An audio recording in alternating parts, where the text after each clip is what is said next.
Welcome to Rizvi's e-learning channel.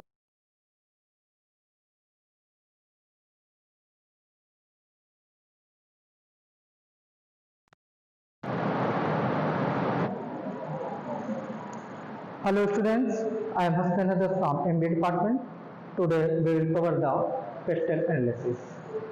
And in our previous lectures, we have covered the political, economic and social factors.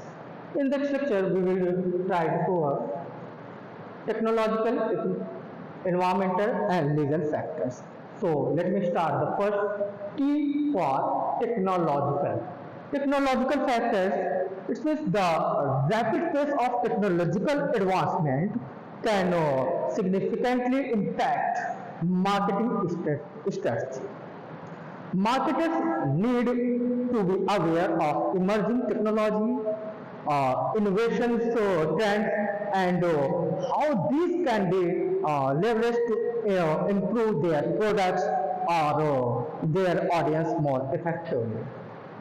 Technological factors में marketers को technological factors में marketers technological advancement में तेजी से जो बदलाव हो रहा है, ठीक है, उसे जो मार्केटर्स हैं उनके मार्केटिंग स्ट्रेटजी को बहुत ज़्यादा इफेक्ट पड़ रहा है। आप देखते हैं डेली टेक्नोलॉजी कैसे चेंज हो रही है, तो मार्केटर्स को इमर्जिंग टेक्नोलॉजी और इनोवेशन ट्रेंड्स और इसके यूज करने के बारे में और यूज करके अपने प्रोडक्ट को बेहतर बनाने या अपने ऑडियंस तक इफेक्टिवली अपने प्रोडक्ट को पहुंचाने में मदद करती है। तो इसका यूज या फिर इसकी इंफॉर्मेशन, इसका नॉलेज किसी मार्केटर के पास होना बहुत ही जरूरी होता है। And environmental factors encompasses issues related to sustainability, climate change and environmental regulation.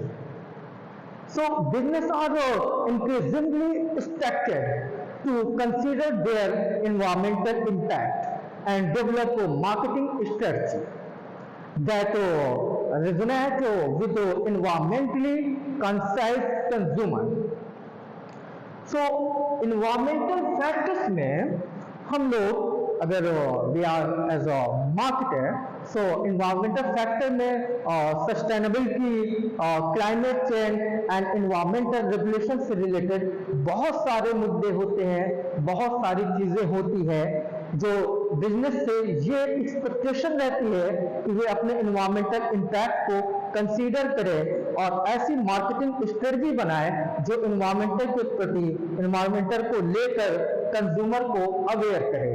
यानी अगर इन्वायरमेंटल हमारा क्लीन रहेगा, नीट रहेगा, ऐसे प्रोडक्ट बिल्कुल ना बनाया जाए जो हमारे इन्वायरमेंट को दूषित करे। So the last factor is legal factors. In legal factors involves as assessment of laws and regulations that can impact a business marketing activities. Okay, this includes areas such as intellectual properties, rights, consumer protection laws, industrial regulation या industrial specific regulations. Although to the legal requirements is essential for avoiding legal issues and maintaining a positive brand image. So in legal factors में law और regulation का access किया जाता है जो किसी business की मार्केटिंग एक्टिविटीज को अफेक्ट कर सकती है। इसमें इंटेलेक्चुअल प्रॉपर्टीज लॉज या फिर इंटेलेक्चुअल प्रॉपर्टीज राइट्स और consumer protection laws and industrial specific regulation जैसी चीजें शामिल होती है। वो सारे लॉज, वो सारे एक्ट जो आपके बिजनेस को अफेक्ट कर सकते हैं, उनकी हमें इंफॉर्मेशन रखनी चाहिए, उनकी हमें नॉलेज होनी चाहिए। लीगल इश्यूज से बचने के लिए और पॉजिटिव ब्रांड इमेज बनाए रखने के लिए लीगल रिक्वायरमेंट्स को फॉलो करना बहुत ही जरूरी है। कहीं हम ऐसा कोई प्रोडक्ट तो नहीं बना रहे जो लीगल वे में नहीं है या फिर गवर्नमेंट उसको अलाउ ही नहीं करती। So in marketing analytics, PESTLE analysis helps organisation anticipate and adopt to external factors that might affect their business. By systematically evaluating these 6 categories, PESTEL, business can take more informed decisions, identify opportunities, and mitigate risks. It's often used in conjunction with other analytical tools. We develop a comprehensive understanding of the marketing landscape and develop effective marketing strategies, okay, that align with the external environment. Okay, इसमें इसके marketing analytics में pastel analysis organisation को external factors का अनुमान लगाने और उनके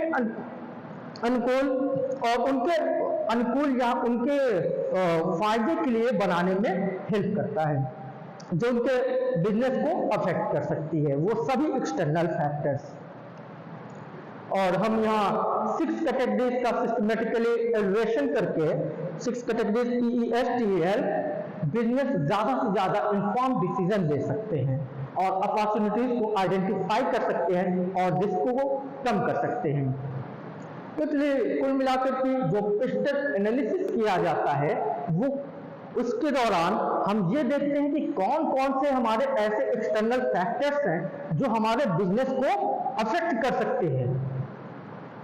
external factors के बारे में बात हो रही है, वो सभी एक्सटर्नल फैक्टर्स जो हमारे बिजनेस को अफेक्ट कर सकते हैं, उन सभी की स्टडी हम उन सभी का एनालिसिस हम पेस्टल एनालिसिस के दौरान कर लेते हैं। पहला फैक्टर जो है वो हमारा पॉलिटिकल फैक्टर्स हैं, और जानते हैं आप कि आजकल के दौर में बिजनेस के अंदर पॉलिटिक्स कितनी ज़्यादा इन्वॉल्व है, तो ज़रूरी है कि हम पॉलिटिकल फैक्टर्स की एनालिसिस करें। कहीं ऐसा कहीं ऐसा कोई फैक्टर, ऐसा कोई कारक, ऐसी कोई चीज़ें हमारे सामने ना आ जाए जो हमारे बिजनेस को नुकसान पहुंचाए, लॉस कराए।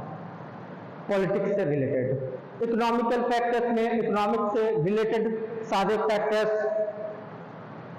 इससे पहले वाले प्रीवियस लेक्चर्स में हम लोगों ने बात किया था इन्फ्लेमेशन रेट वगैरह के बारे में, वो सारी चीज़ें जो इकोनॉमिक्स से रिलेटेड है और हमारे बिजनेस को अफेक्ट कर सकती है, उन सभी के एनालिसिस हम इस दौरान करते हैं ताकि वो सारी चीज़ें हमें अफेक्ट ना करें।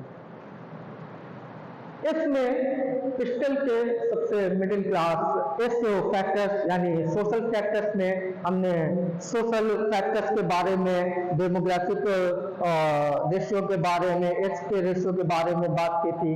वो सारे फैक्टर्स जो हमारे बिजनेस को अफेक्ट करते हैं या कर सकते हैं, उसकी एनालिसिस हम सोशल फैक्टर्स के दौरान करते हैं। की फैक्टर में टेक्नोलॉजिकल फैक्टर, टेक्नोलॉजी आप देखते ही है कि day to day technology change हो रही है और कैसे हमारे एरा में जैसे 4G था, 5G आया, अब आगे भी डेली हजारों नए प्रोडक्ट मार्केट में आ रहे हैं, हजारों तरीके के नई और टेक्नोलॉजी मार्केट में आ रही है। तो अगर हम टेक्नोलॉजिकल फैक्टर्स के एनालिसिस नहीं करेंगे तो कहीं ऐसा ना हो कि जो हमारे कंपटीटर्स हैं वो बेहतर टेक्नोलॉजी का यूज करके हमसे आगे निकल जाए और हम मार्केट में पीछे रह जाए। तो इसलिए टेक्नोलॉजिकल फैक्टर्स में इमर्जिंग टेक्नोलॉजी, इनोवेशन ट्रेंड्स के बारे में एनालिसिस करना बहुत ही अहम, बहुत ही ज़रूरी हो जाता है। E means environmental factors, environment बचाए रखना बहुत ही ज़रूरी है और government day to day daily कोई ना कोई ऐसा रूल रेगुलेशन लाती है कि जिससे इन्वायरमेंट हमारी सेफ रहे, कोई नुकसान न पहुंचे। तो हमें अवेयर रहने की ज़रूरत है कि हमारे बिजनेस के थ्रू कहीं हम कोई ऐसा रूल तो नहीं, गवर्नमेंट का कोई रूल ऐसा तो नहीं तोड़ रहे जो गवर्नमेंट ने बनाया हो और हम जाने या फिर अनजाने में उस रूल को ब्रेक कर रहे हो। तो इन्वायरमेंटल फैक्टर्स के तहत हमें sustainability, climate change, environmental regulations, इन सारी फैक्टर्स के एनालिसिस करना बहुत अहम, बहुत ही ज़रूरी होता है। And last L means legal factors. Business को रन करने के लिए बहुत सारे रूल रेगुलेशन हमारे फायदे के लिए, हमारे बिजनेस के फायदे के लिए बनाए गए हैं, जो लीगल फैक्टर्स कहलाते हैं। कहीं ऐसा ना हो कि हम उन्हें छोड़ दें और हमारा लॉस हो जाए, तो लीगल फैक्टर्स की एनालिसिस करना भी ज़रूरी होता है, जिसमें हम करीब करीब इंटेलेक्चुअल प्रॉपर्टीज राइट्स के बारे में बात करते हैं, कंज्यूमर प्रोटेक्शन लॉज के बारे में बात करते हैं, इंडस्ट्रियल रेगुलेशन के बारे में बात करते हैं, उनके एनालिसिस करते हैं और उससे ज़्यादा से ज़्यादा फ़ायदा उठाने की कोशिश करते हैं, ताकि हमें ज़्यादा से ज़्यादा प्रॉफिट हो, हमारा बिजनेस ज़्यादा से ज़्यादा आगे एक अच्छे पोजीशन पे स्टेबल हो सके। So we have covered the PESTLE analysis point. Next lectures में हम लोग बात करेंगे पोस्टर्स पॉइंट की। सो गाइज, आज के लिए इतना ही। अगर किसी तरीके कोई कंफ्यूजन है, किसी तरह के कोई डाउट्स है, कोई प्रॉब्लम है, कोई क्वेश्चन है, कोई इश्यूज है, तो आप कमेंट्स के थ्रू, व्हाट्सएप मैसेज के थ्रू या पर्सनली टेलीफोनिक कांटेक्ट कर सकते हैं। Definitely we will try to resolve it. Okay, so thank you class.